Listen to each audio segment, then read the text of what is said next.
Welcome back to Women Writers in Chinese History. In this video, we're going to talk about historical developments during the Western Zhou dynasty, which Confucian thinkers later viewed as the golden age of peace and order. Let's begin by reviewing some basic characteristics of the Zhou dynasty. In an earlier lecture, we mentioned that the term feudal should not be used indiscriminately to describe traditional China. In traditional Chinese history, however, a feudal system similar to the one in medieval Europe did take place during the first half of the Zhou dynasty, which we later called the Western Zhou dynasty, a period that lasted from 1046 to 771 BCE. The Western feudal system was called Fengjian, which literally means to infuse and to establish. In this system, the king of Zhou appointed his relatives or generals as vassals or zhuhou to govern various regions on his behalf, while paying tax to the court and contributing armies when the capital needed defense. On this slide is a map of the Western Zhou dynasty. Here we can see the various vassal states of the Zhou dynasty. The Zhou territory was located around the Yellow River region, and the Zhou capital Haojing was on the western part of the kingdom. Later, the vassal states of the Zhou dynasty became independent kingdoms, and their lords blatantly disobeyed the orders of the central court, while fighting against each other for land and resources. This situation caused a long period of civil war and political disunity during the second half of the Zhou dynasty, which is known as the Eastern Zhou dynasty, until the Qin unification and the founding of the imperial system in 221 BCE. For Confucius, who lived during the chaotic Eastern Zhou period, the earlier Western Zhou was a golden era of peace and order. An important development during the Western Zhou that was later inherited by the Confucian school is the worship of heaven, or Tian. To understand this development, we should talk a little bit about religion during the previous Shang dynasty. From historical sources and oracle bone inscriptions, we know that the Shang people worshipped a supreme god named the God on High, Shangdi. Later on, during the 16th and 17th centuries, when European Christian missionaries first entered China, they began to use the term Shangdi to refer to the Christian God, and this has become the common meaning of the term today. However, in the traditional period, the idea of the God on high, or Shangdi, came to be replaced by the abstract idea of heaven during the Zhou dynasty. Rather than any personified God, heaven, or Tian, refers to a metaphysical order or force without any specific identity. During the Western Zhou and later periods in traditional China, the idea of heaven had important political functions in justifying the supreme power of the king or emperor.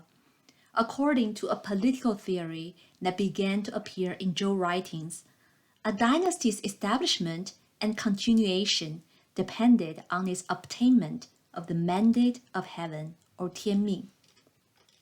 In accordance with this theory, the king of Zhou and later emperors were often referred to as the son of heaven, Tianzi. His subjects were hence called all under heaven, Tianxia.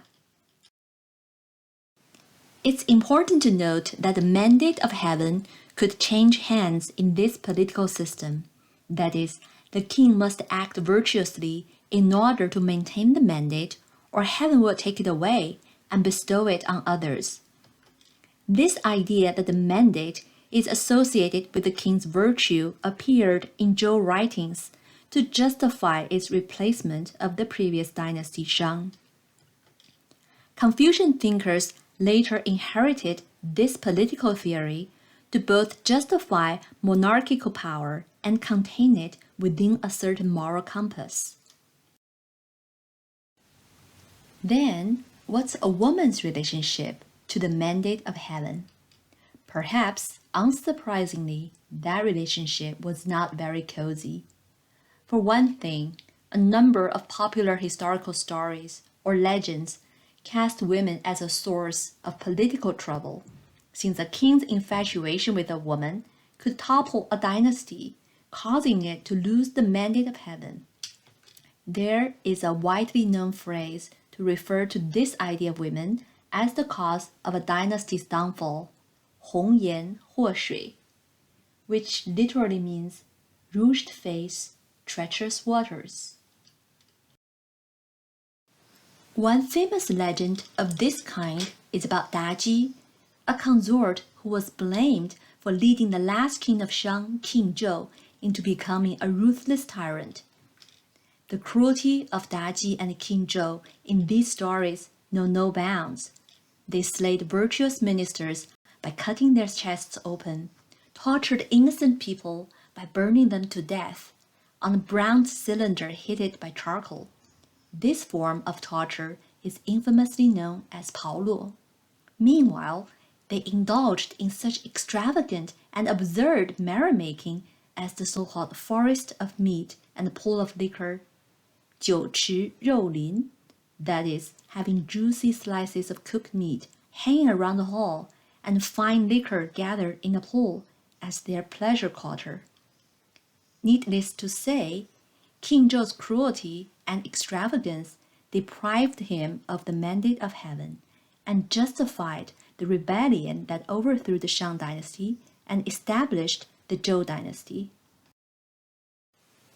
Then, was there really a Daji in Shang history? It is highly doubtful, since there is no reference whatsoever to such a historical figure in Shang oracle bone inscriptions. The earliest extant record about her is from Sima Qian's historical records, 史记, completed during the 1st century before the Common Era, that is about 1,000 years after the fall of Shang. Its account possibly reflects propaganda stories emerging during the Zhou dynasty to justify its replacement of the Shang dynasty. The most extravagant and best known accounts about Daji and King Zhou came from an even much later source, the Ming Dynasty novel Romance of Gods, 封神演义, possibly written during the late 16th or early 17th century. As the book's title suggests, it's a fantasy novel portraying many supernatural, mythical characters. Daji is in fact described as the human incarnation of a fox demon with 9 tails. Legends from the novel Romance of Gods, 封神演义, have been extremely popular and have spread beyond the borders of China. On the left of this slide, we can see a 19th century Japanese print of Daji as the fox demon, made by the famous artist Hokusai, who created the iconic image of the Great Wave. On the right is an illustration of Daji and King Zhou torturing the innocents in a European book on China from the 18th century. On this slide, you can see many images of Daji in current Chinese TV shows.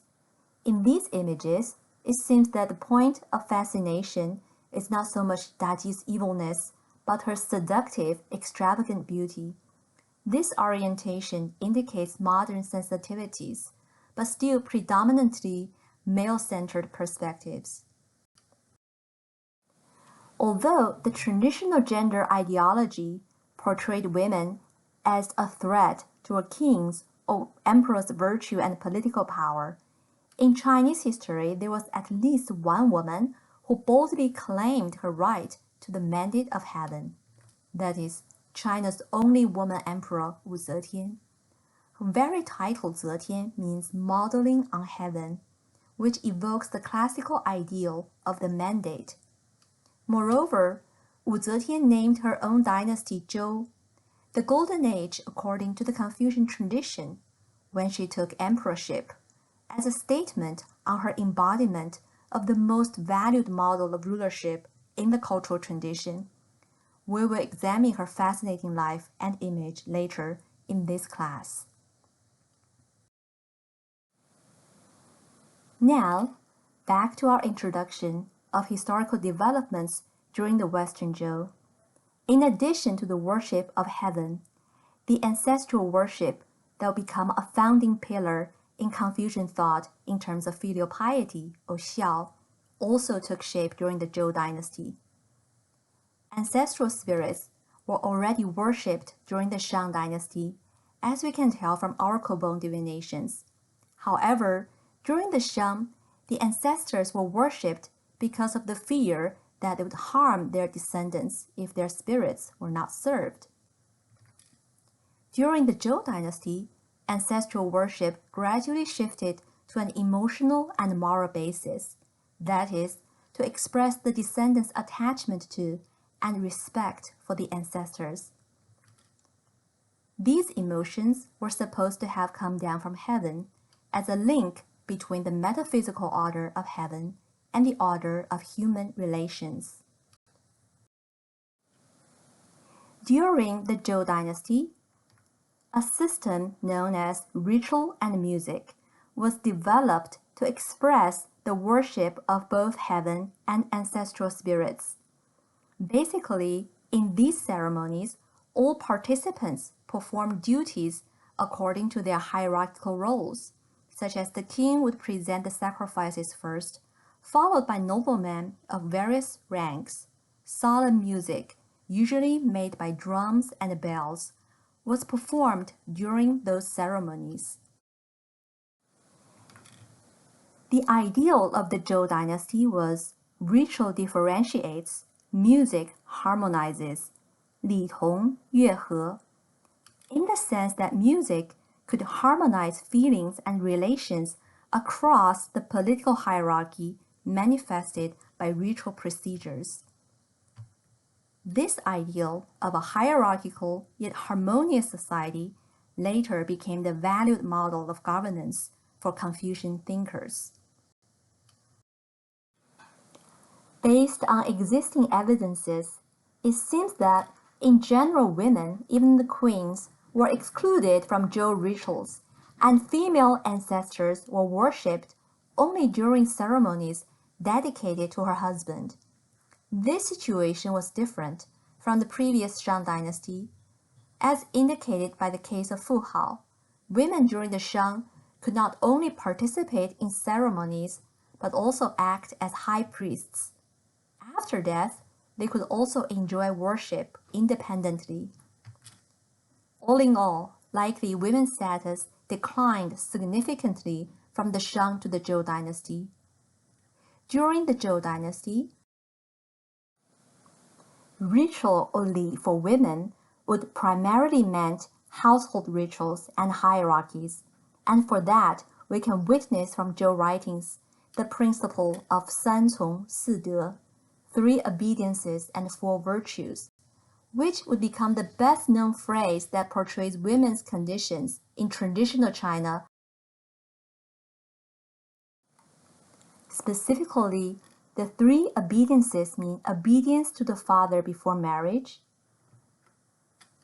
未嫁从父, to the husband during marriage, 继嫁从夫, and to the son in widowhood, 夫死从子. Some modern scholars have argued that 从, which we have translated here as to obey, meant to assist in the context of the Zhou dynasty. Yet during most of the later periods in traditional China, it was interpreted as a subordinate's obedience to the order of a superior. However, as mentioned before, a mother did command the filial piety of her sons, even that of her stepsons or adopted sons, so the obedience to the son was the most complicated and the least forceful of these bonds. 4 virtues, on the other hand, include 妇德, wifely virtue, which included the principle of subordination and chastity, 妇言, wifely speech, which meant that a woman should not talk too much and talk appropriately if she ever does, 富容, wifely appearance and comportment, meaning she should look neat, proper, and demure. 富功, wifely work, meaning that she should be good at and dedicated to domestic work such as needlework, and be frugal and diligent when managing the household. The idea of 3 obediences and 4 virtues and other regulations of female conduct appear in a set of classical writings from Zhou on the principle of ritual, including Li Ji, classic ritual, Zhou Li, rituals of Zhou, and Yi Li, ceremonies and rituals. Later, these books became part of the Confucian canon. In these ritual writings from the Zhou dynasty, we also see clear statements on the division of inner and outer spaces according to gender, such as 男外女内, men belong to the outer or public sphere, women belong to the inner or domestic sphere. This separation of spheres also meant a separation of information and communication, as in statements such as 内言不出,外言不入. What's spoken inside the household should not be let out. What's spoken outside the household should not be let in.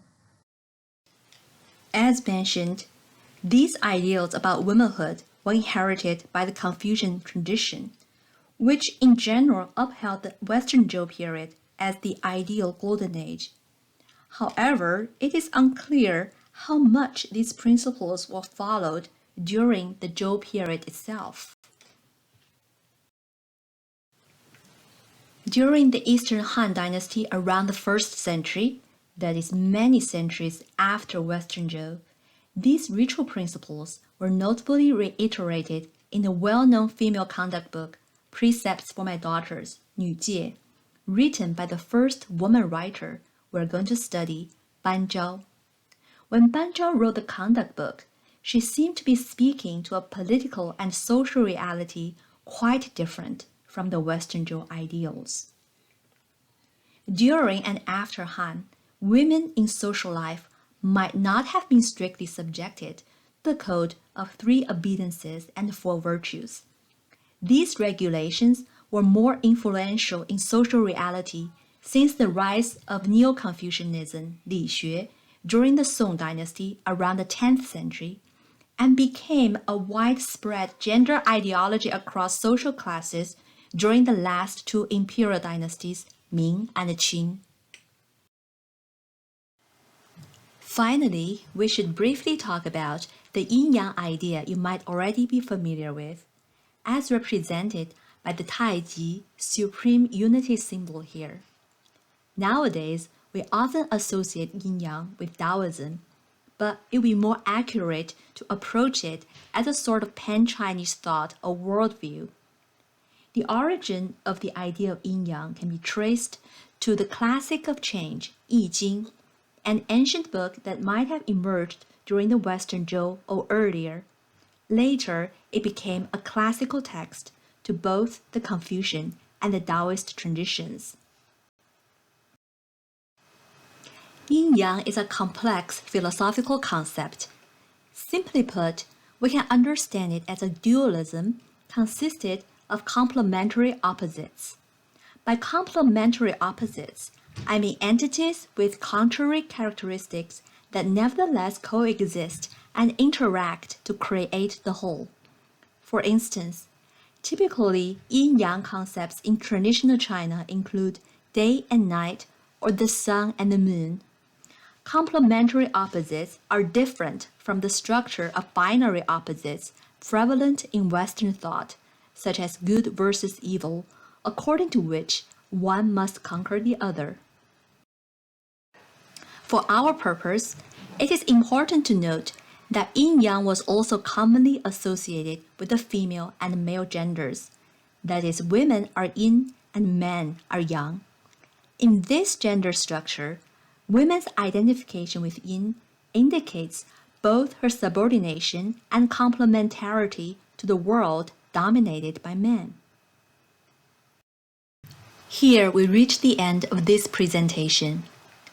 Please complete the quiz questions below this video, and then watch the next video, which provides a historical overview from Eastern Zhou period to the first imperial dynasties, Qin and Han.